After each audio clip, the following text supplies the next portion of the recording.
Hello, book geekers. I have a special offer for you. That's right, available for a limited time. A free audio download.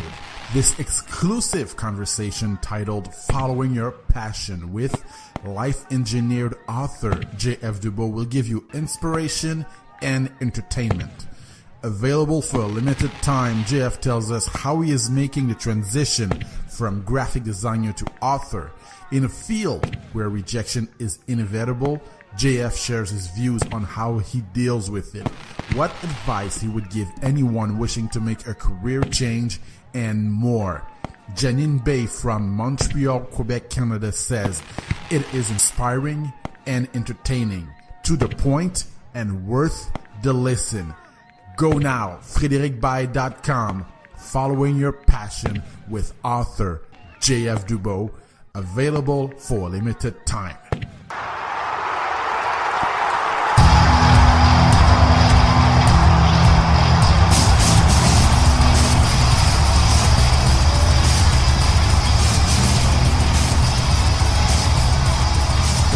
Hello guys, hello, how are you? Come on in, sit back, relax, enjoy the show.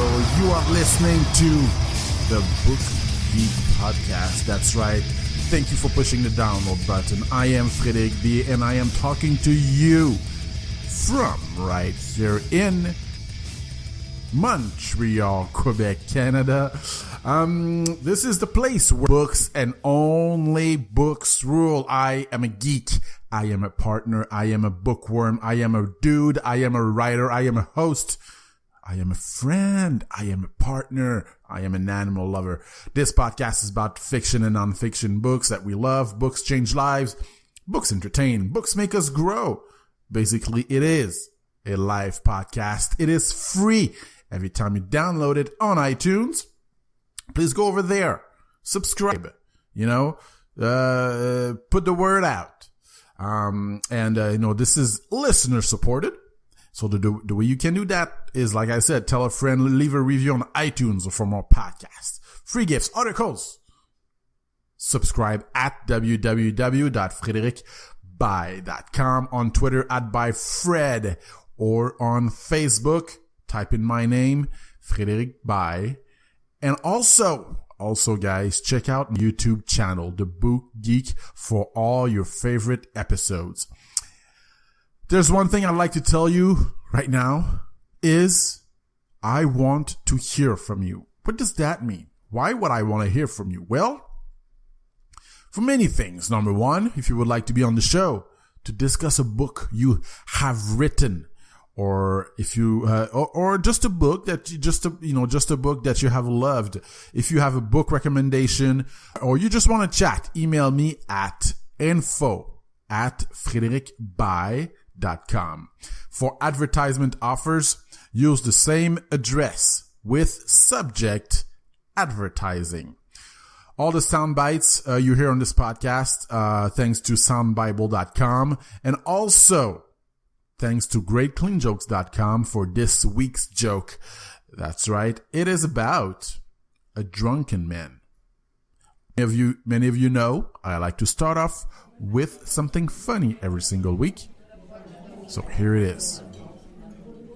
Haha, thought the cop gleefully when he saw the staggering man walking out of the bar towards the parking lot. I'll just wait until he pulls out, and then I'll pull him over for drunk driving. There was no doubt the man was as drunk as could be. After tripping over a rock and dusting himself off, the man slowly made his way towards his car, swaying every which way. After opening the passenger side door by mistake, the man finally opened the right door and sat down heavily in the driver's seat. After dozing off for a few minutes, the man seemed to awake out of his drunken slumber and slowly put his keys in the ignition, turning on the car.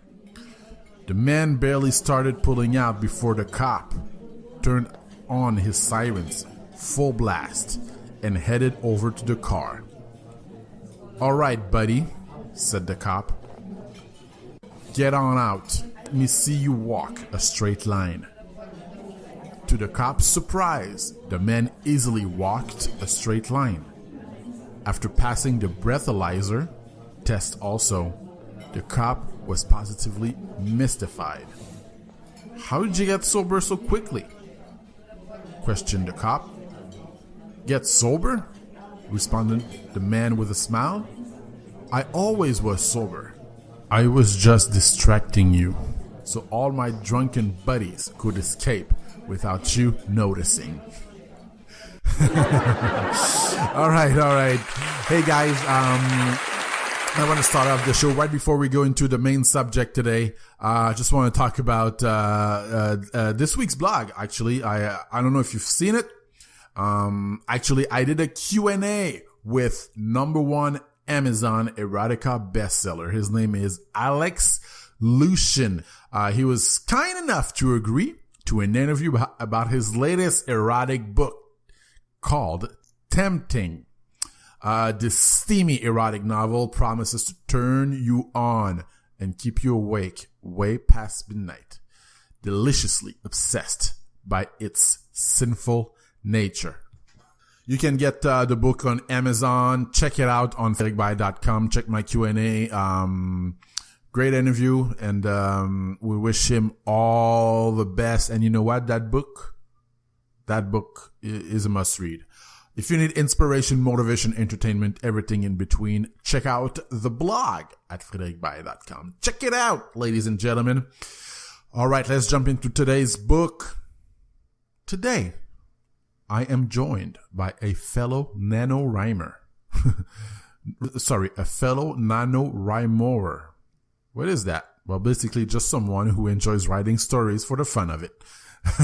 That's some writing circles jargon. And today he talks about his favorite book, The Gospel According to Jesus Christ by José Saramago. It is a classic. It is a classic. If you love controversial views on religion, more specifically here, Jesus Christ, and you feel like witty stuff, some authors are just witty and they like to say stuff, it's like they're very kind of impulsive and it's funny at the same time. And if you are looking for a glimpse into a classic of our time, this is your show.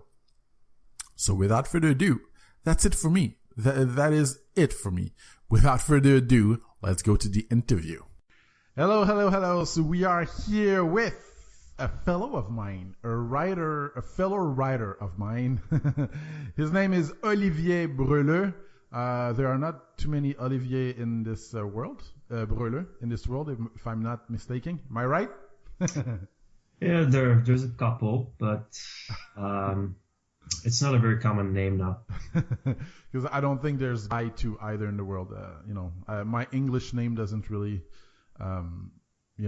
Frederick Bay is kind of bye-bye, anyway, so it's not that, all right. Hey, thanks for being here. Thanks for showing up. I really appreciate me. Really cool. I love to talk to people who are just as passionate as I am about books. I called you about, actually this week I contacted you and I asked you your favorite books and you came up with a few names and, now you said to me, The Gospel According to Jesus Christ by José Saramago. Am I right? Am I pronouncing it right? I think you are. I'm not sure how exactly it's pronounced, but that must be it. So I picked it up at the library. I always like to touch and feel the book, and I read a few passages, and I read obviously the resume, if I can, the Summary of the story, thanks. Synopsis. And hey, he's the winner of the Nobel Prize for Literature. I didn't know that. Yes, he is. I don't remember it. I think it's usually for the life work, the Nobel Prize. Is it? Yeah, I think so too. I wasn't sure if he won that for a book in particular. Uh-huh. But yeah, he's a very interesting author. He's Portuguese. and he has a few famous books. For example, Blindness too, which is a really interesting book. And all his books are really filled with, they usually start from a very strange or original premise. For example, Blindness was everyone in a country suddenly being subject to epidemic. An epidemic of blindness. So they just become blind. Wow. And another is, an election where everyone votes blank. And he starts from scenarios like that. And others are alternative takes on other stories. For example, Gospel According to Jesus Christ is an alternate telling of basically the story of Jesus and Joseph and Mary and all that. Okay, so let's talk about the Gospel According to Jesus Christ. So basically, summarize the book for us. I mean, what is he really talking about? You just mentioned talks about Jesus, Joseph, and Mary? Yes. So essentially, it's there's a bit like two parts, I guess.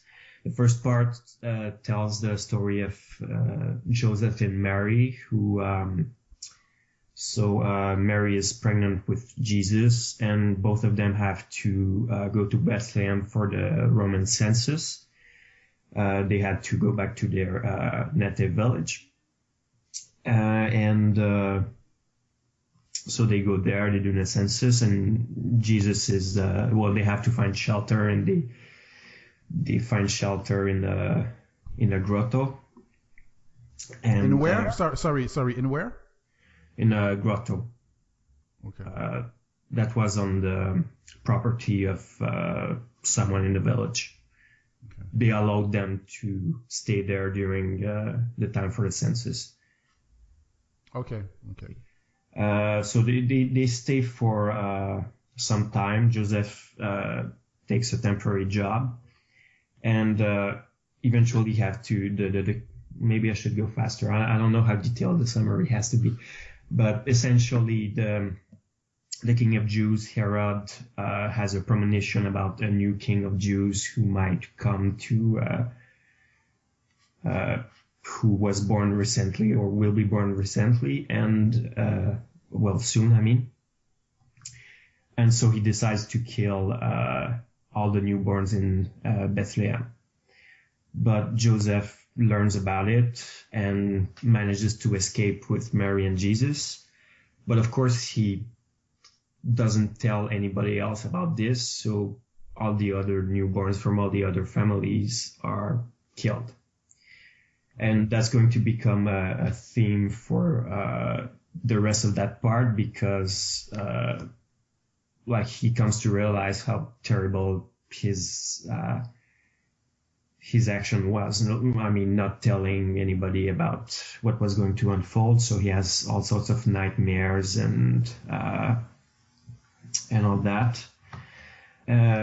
So basically, this is the first part. Yeah. Right? Okay. So you have the first part. Tell me, is it fiction or non-fiction?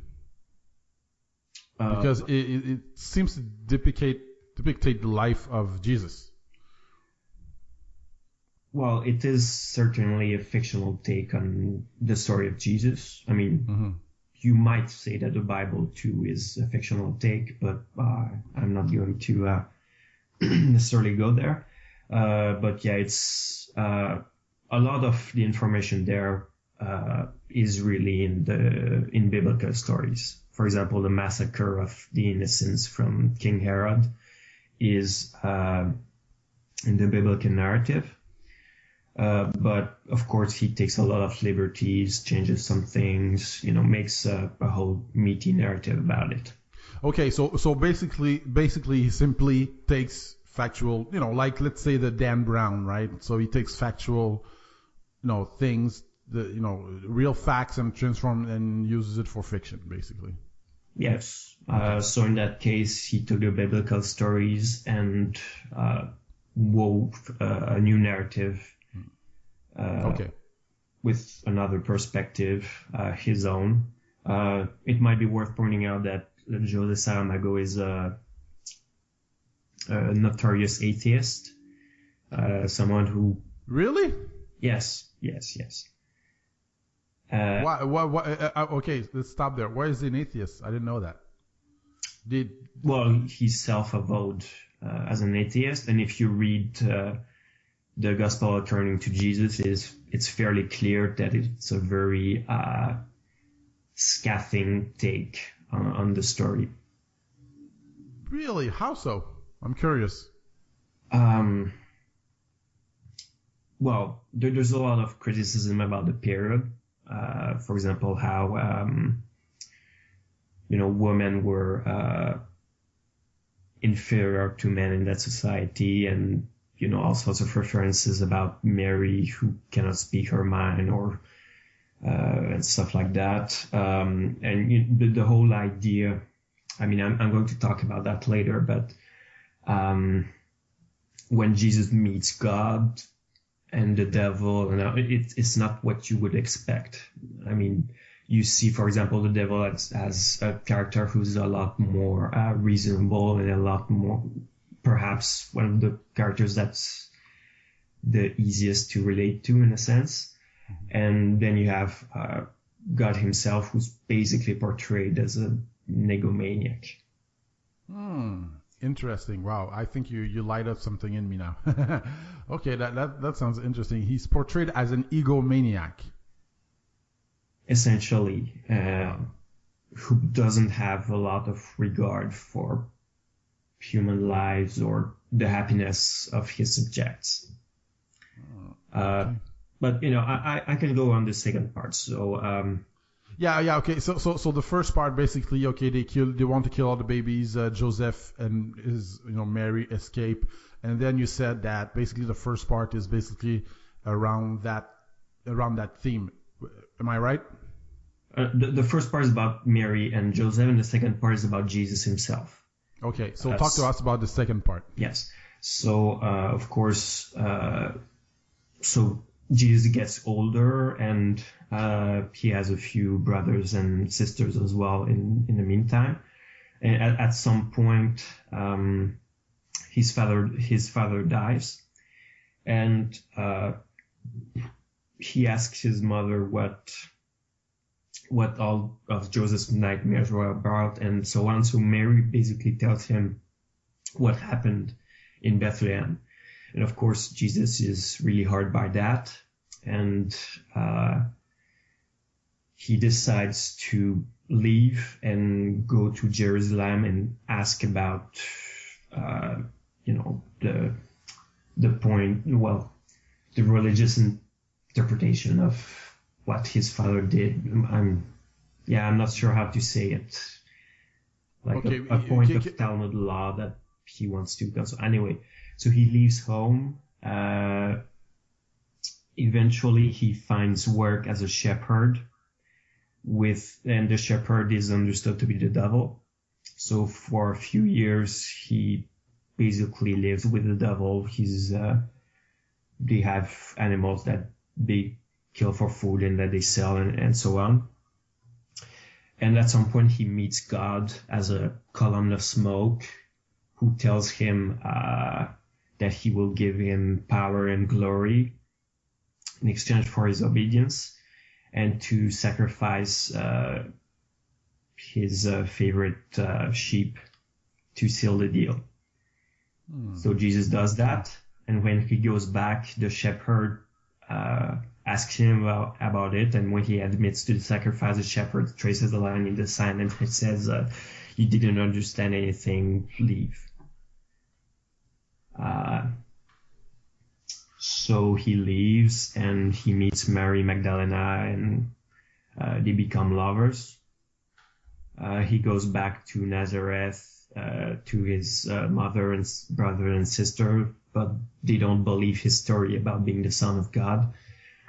So he leaves again. He goes in a fisher village. And every time he goes fishing with people, they have an incredible haul.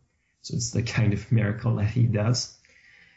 And that's when finally he meets God and the devil for real, and God explains to him what his plan is, which is basically that he wants to expand his influence in the world and he needs to make a martyr out of Jesus.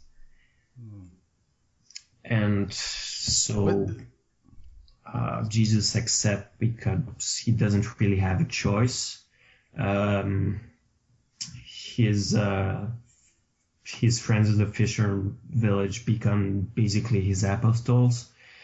And towards the end, being a bit uneasy with God's plan, he decides to try to foil it a little by pretending to be the king of Jews rather than the son of God and being sacrificed as such. But in the end, that was basically what God's plan was all along.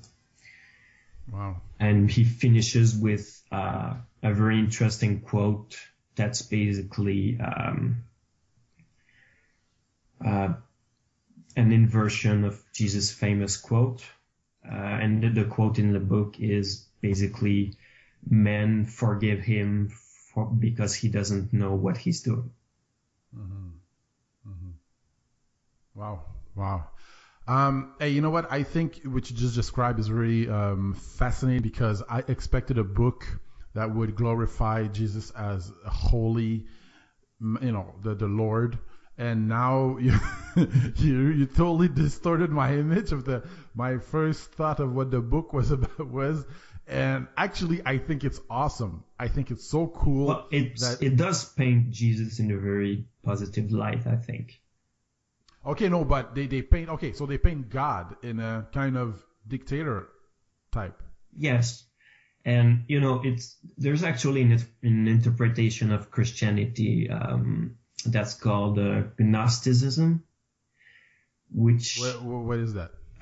It's a bit similar to that. I mean, I'm summarizing it a little, but their idea is that God, the creator of the world, they call him the demiurge, and they say that in fact the creator of the world, of the physical world, is evil, and that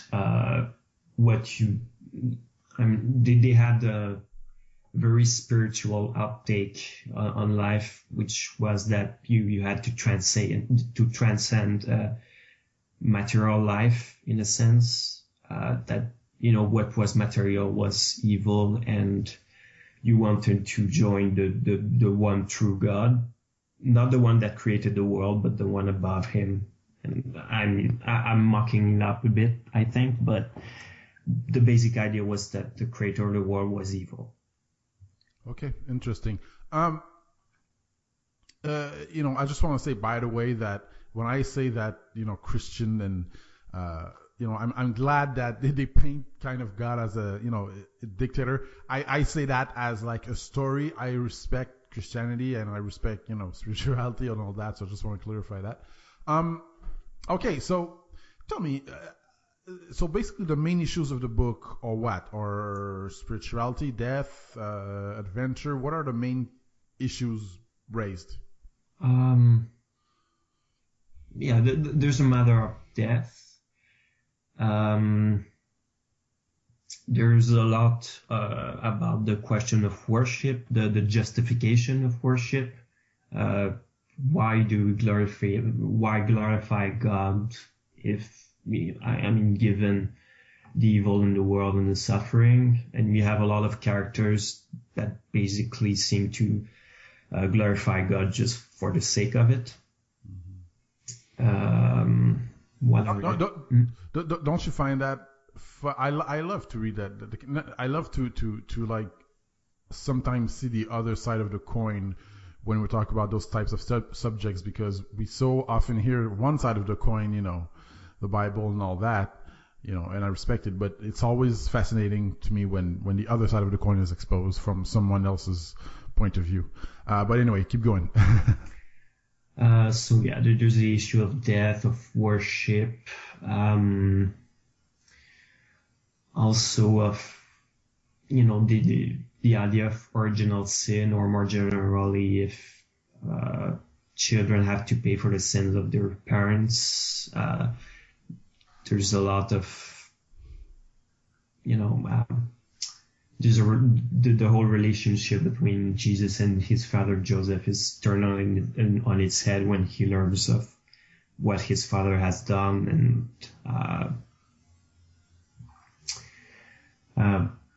what are the issues? But basically, those are the main issues about, like we said, the other side, kind of.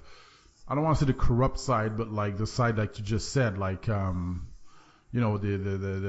kids are the result of their parents' sin and all that. So basically, it surrounds that type of theme, right? Always that theme of how can I say this? How we are brought up into that mindset, if I can say it that way. You know what I'm saying? Yeah, I mean the whole cultural context around. Yeah, there's a lot of that too. No. Okay, what were you gonna say? Were you gonna say something? No, I think that's it for that. How did you experience the book? Were you engaged immediately, or did it take you a while to get into it? It took some time, I would say. That author does not tend to start books very quickly. Like it always takes some time before there's some steam behind the story, and it becomes a page turner. You said it usually takes some time? Yeah. Okay. And how did you feel when reading it?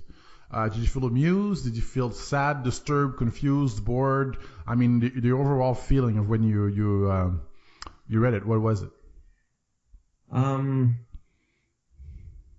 Mostly amusement, I think. Really? Well, the thing is, I'm an atheist myself, and a lot of what he says are things that I agree with or that I find interesting. Like what? The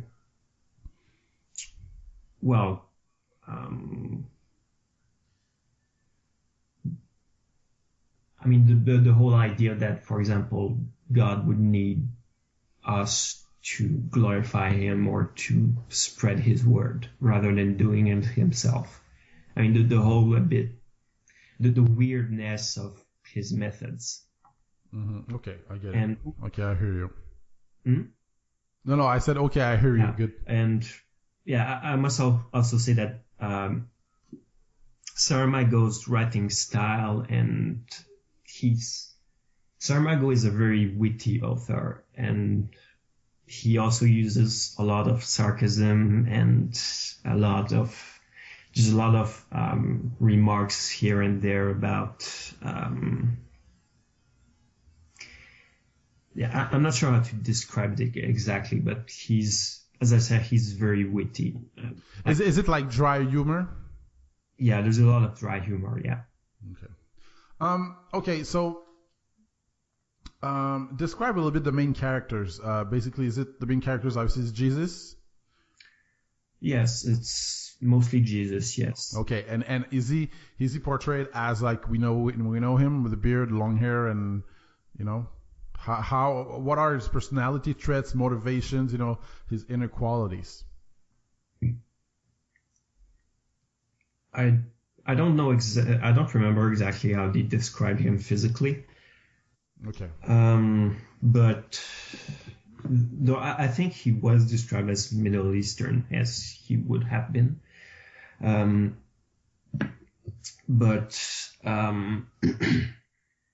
He is portrayed, I would say, for the most part, as someone who is relatively calm and collected, who does not not someone who is very impulsive, someone who is caring and who has a good notion of good and evil and kindness and all that.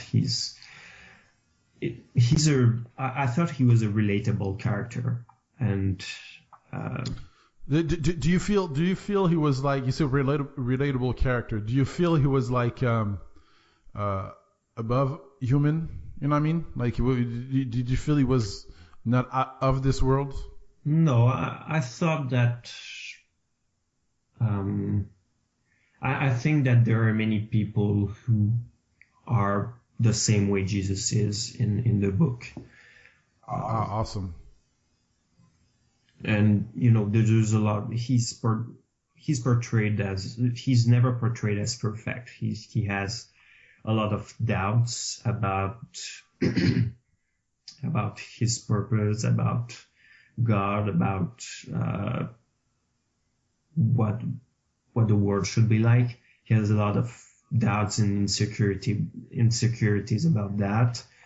And there's a lot of little frustrations here and there that you can feel from him, and he's a very human character, I think. Awesome. Okay. What are some of the other characters? Well, of the main characters, there's Joseph and Mary, especially at the beginning. Joseph struck me as a relatively good person, but a little cocky and maybe self-centered, which is why when he learned that Herod was ordering that all the infants would be killed, which is why he only thought about saving his own. And Mary is somewhat reserved, doesn't say much, doesn't act much.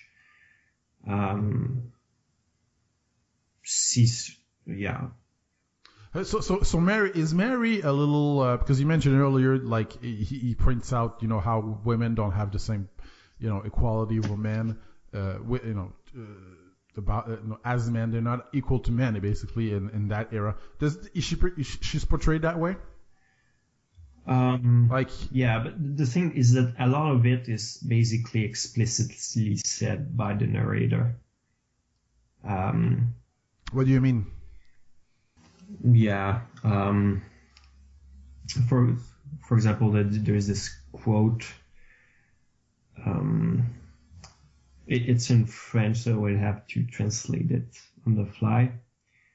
But just the end, like in this tongue, the words just and pious simply don't have feminine tense.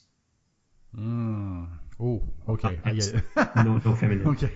And this is just one example I could find of where the narrator really explains, like it's not subtle, you see. Oh, yeah, and yeah. He does that a lot. Really? Okay. I know you're not a woman, but how do you feel about women reading that stuff? Do you think it can bring something positive out of them, or out of their experience with the book? Well, I'm not sure what you mean exactly. I mean, it's clearly just the author describing how the period was in a somewhat heavy-handed way. So, I mean, if you're a woman, you read that, you understand that he's basically telling you about the period, and he's sarcastically saying all sorts of things like that are not it's not the point of the book or the position of the author. It's just to put you in the story and the time period. Okay, I get it. All right, so tell me, Joseph is kind of a little bit self-centered. Mary is kind of docile, obedient, calm. Jesus is kind of, not impulsive. He's a calm guy. Also, he's pensive, kind of. Do the main characters change by the end of the book? Do they grow or mature? And do they learn something about themselves? How the world works? Do they change by the end? That's a good question. Joseph is in a way devastated by the realization of what he's done. So he has a lot of nightmares and things like that. Jesus, I feel like Jesus becomes a bit jaded by the task that he has before him. So jaded, you mean overwhelmed a little bit? Yeah. What do you mean jaded? Yeah, okay. But and how does he react to that? How does he act it out? I'm not sure that was general the impression that I had, but okay, so yeah, we can just stick to désigner, like resigned. Does that work in English? Yeah, resigned. He resigns himself to. Yeah. Or he, Anyway. yeah. Okay, so basically he kind of Well, when he wants surrenders. to resist God's plan, but he figures that this is not possible, so he might as well go with it. Okay, I get it. What about Mary? Mary seems to be suffering, in a sense, from what she feels as the disintegration of her family. When Joseph dies and her oldest son, Jesus, leaves home, and I think at some point she feels a bit abandoned by the men in her life, basically. Okay. Is there a particular chapter that touched you?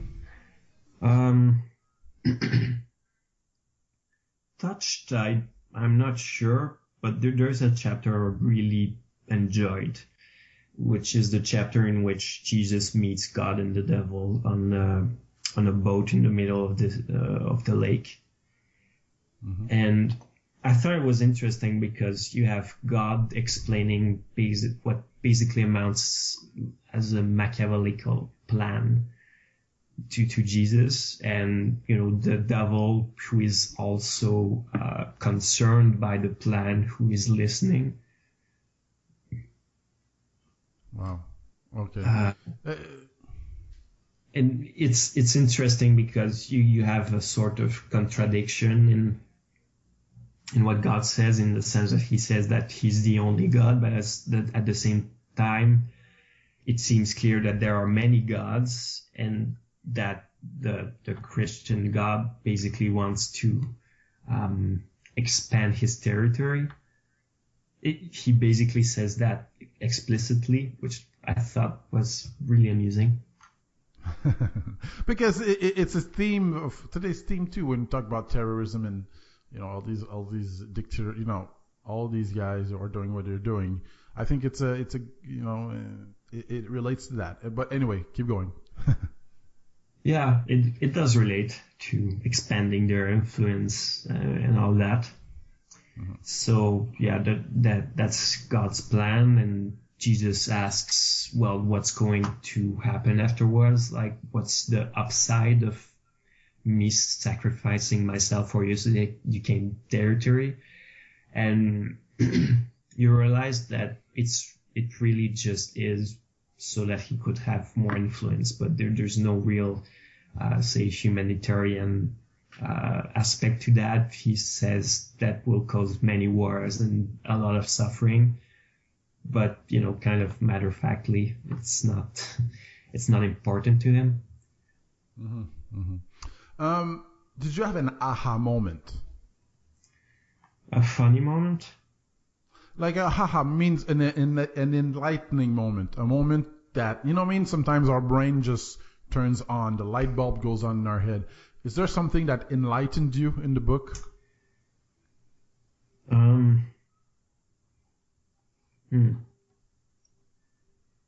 when you spelled haha, H-A-H-A. You thought it was funny? Yeah, that means funny. Okay, what was a funny moment? There's a lot of funny moments because it's very witty. One that I thought I don't know, maybe that's just my humor, but I found particularly amusing was when there's a scribe in the temple who's answering to the questions of the worshippers and all that. And he says something like, the will of God can be a non-will, his non-will can be his will, only the will of man is the true will and doesn't have importance in front of God.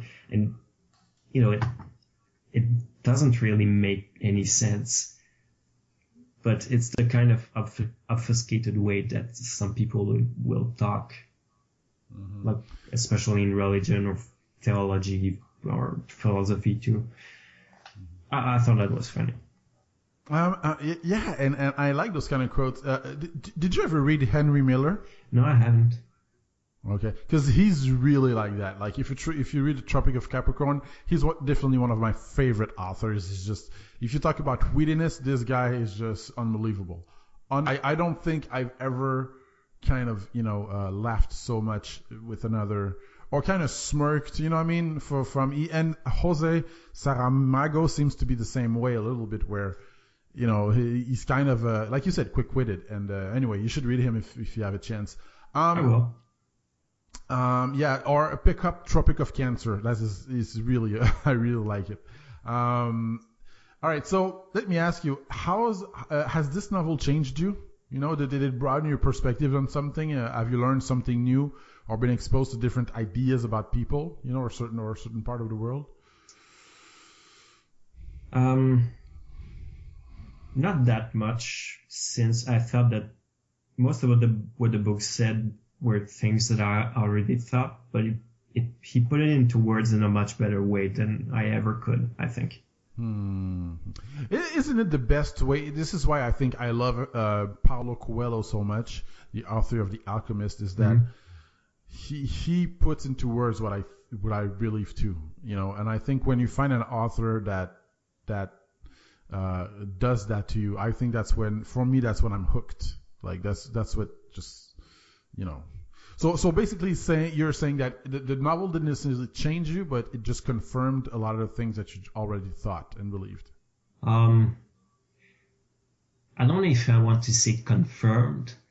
I would say that it made me understand what I thought a bit better, if that makes sense. Yeah, I'm not necessarily more convinced of what I thought. Let me ask you. Let's talk about the structure of the book. Is it like it's a continuous story? Is it like chronologically? Is it a chronological? Is it moving forward chronologically? Yeah, it's always moving forward. Some small skips, but it's mostly continuous. Yeah. And is it so? Okay, so it's not back and forth, past and present. It's just continuous. No, this is continuous. Okay.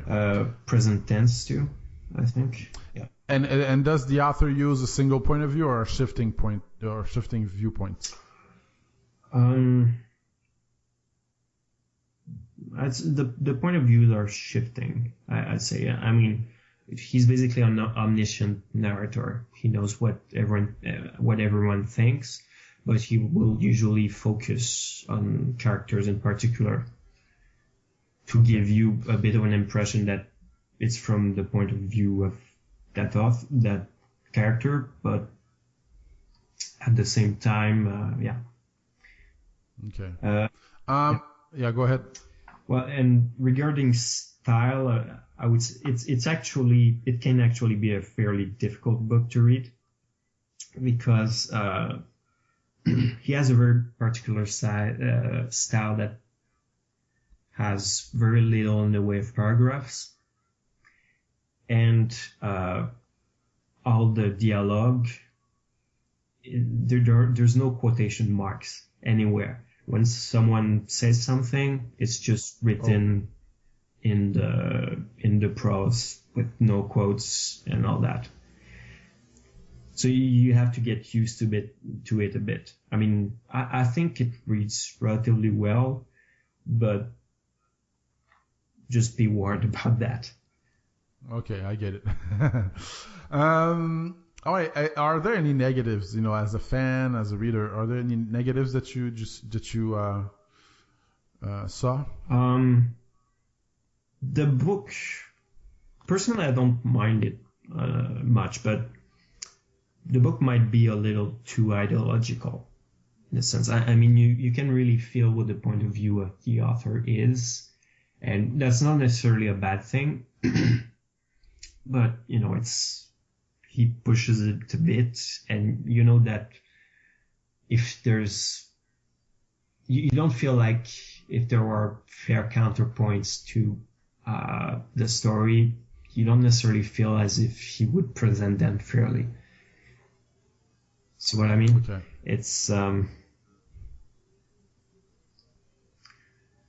It's basically, if you're an atheist and you think all these stories are nonsense, it's basically the kind of thing you would write, but you wouldn't necessarily have all the nuance that you would want in something more balanced. It's not necessarily a bad thing. I mean, it's his book, but depending on what you expect, or if you have another perspective, it might rub you the wrong way, or.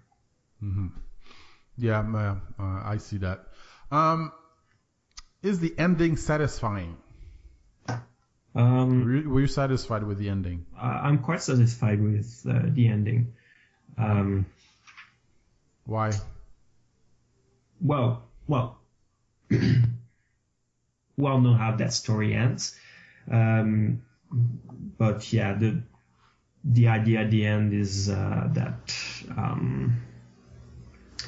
Jesus made some feeble attempt at trying to counter the plan of God by sacrificing himself, not as the Son of God, but as the King of Jews. And, he didn't succeed, and I really liked the twist on his famous quote. That... Yeah, go ahead. The quote that you said earlier, or? Yeah, the quote I said earlier, man forgive him because he doesn't know what he's doing. And that that's a very apt summary of the story as he presented it. Okay. Because, I mean, you have a God who has a plan for expansion, which is a bit self-centered and ego. Borderline evil, basically. Mm-hmm. But besides that, doesn't seem to have a real purpose or a real... doesn't seem to work towards something bigger, hence the fact that he doesn't really know what he's doing. Yeah. Mm-hmm. Yeah. So did you find the ending predictable or not? Was it that you seem to find it... Well, just predictable insofar that it's a retelling of a story that everyone already knows. Mm-hmm. But you couldn't necessarily predict what the idea of Jesus was regarding that. I mean, you didn't know exactly if... because it was a variation on the usual take. I mean, Jesus wanted to be crucified from the get-go, he knew that he was going to be crucified because God told him. But, as I said, he wanted to do it on his own terms, and you couldn't necessarily predict that he was going to do that. Okay. But it's less surprising and more of something that's thought-provoking. Okay, I get it. Mm-hmm. I get it. Two last questions. To whom would you recommend this book? I would recommend it to first people who don't mind something that's heavy or thought-provoking to read. I know a lot of people seek books that are more about entertainment or lighter reads. They should probably not read this. But for those who want a new perspective on the story of Jesus, for Christians who are a bit open-minded, I would recommend it. I think it's a very interesting perspective. What about non-Christians? What about, let's say, you're a Jew or a Muslim? I think it would be relevant for them too, in a sense, because the kind of insight that is in this book can be generalized to multiple religions, and atheists can also enjoy reading the book, although they will probably they might not gain as much insight from it as others would, since it's probably what they already think. Okay, cool. One last question. If you could ask the author one question, what would you ask?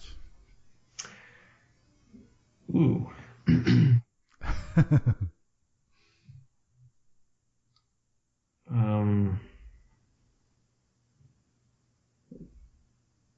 Regarding that book? No, it can be anything. Or regarding that book, if it's easier for you, or if it's not, just anything.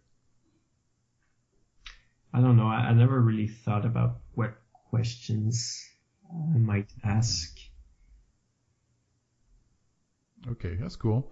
Have you read other books by the same? Maybe I would wonder what he thinks of Gnosticism, and I would like to have his perspective on other religions and how they might differ from what's portrayed in this book. What he thinks, of other interpretations where God is not necessarily portrayed as benevolent. Mm-hmm. If that would change his outlook, I don't know. Mm-hmm. Okay, cool. And have you read other books by the same guy? By the same author? I've read a good bunch, yes. Some I like better than the others. Blindness, I thought, was very good. And there's another interesting thing in that book, is that none of the characters have names. It's always the girl with the sunglasses or the doctor, and they are never named, which okay. Goes a bit which is a bit thematic because it's about blindness. Besides that, I read Seeing, which is the sequel to that one. I read the sequel. Okay. Seeing, yeah. There's Blindness, and then there's Seeing, which is about everyone voting blank in an election. Well, most of the population, and the ridiculous response of the government. Okay, cool. And do these other books have the same kind of theme? Like, how does it compare to this one? Is it like also kind of challenging the general beliefs about certain religions or mindsets? No. As far as books that concern religion, there's this one. There's a book that's called Cain, about Cain from Genesis. Yeah, Cain. Yeah, okay. Which is also about religion, and I think his first one, I don't recall the name, but it has some religious themes too. And yeah, but not the others. Blindness and Seeing don't really have religious themes. He has a book about death, where death is basically on strike and people stop dying in the country. And there are a few religious references in the sense that the church feels like they lose power if no one dies. But he's a fairly versatile author. Awesome. It's not always about religion, but there's always interesting insight to be had. All right. Hey, you know what? Cool, man. I'm interested now in reading him. He seems to be a very interesting author, actually, a deep author. And Yes. you know, He and didn't like, win the Nobel Prize for nothing. yeah, and this is what I was thinking. I was, I have the book in my hand. It's like he won the Nobel Prize, but he's kind of an atheist, and Nobel Prize usually is for peace. Am I right? Nobel The, what? oh no, for literature, the Nobel Prize usually is for peace, Isn't it? That's one of the Nobel Prizes. There's Yeah. there's peace, literature, and Okay, there's yeah. physics and chemistry and all the sciences too. Okay, okay, never mind. I'm gonna take that out of the interview. No. Okay, hey, that's very cool, man. Thanks again for being here. And the Gospel According to Jesus Christ by José Saramago. That's pretty cool. I'm probably going to read it, and I'm going to I'm gonna check it out. What you think? But I think I have to be in a certain mindset though to read Yes. that, because it's not like you said, there's no dialogue or anything. So No, there are dialogues. It's just there's no quotation marks. So a Okay. dialogue is basically one reply, comma, then a capital letter, then a second, then the reply, comma, and so on. So they're Okay. basically like just sentences one after the other, and you kind of have to piece out where one starts and the other begins. Usually it's just a capital letter, but yeah. All right. Hey, cool, man. Thanks again for being here, and hey, good luck, buddy. Thanks again for showing up for this podcast. Hey, it was my pleasure. That's all for today. Thank you for listening, and I hope you found it helpful. If you want to listen to more episodes, you can visit fredericbaye.com/podcast. If you'd like to connect, you can also tweet me @byfred, or you can find me on Facebook @FrédéricBaye-Writer. And remember, live with purpose, passion, and love.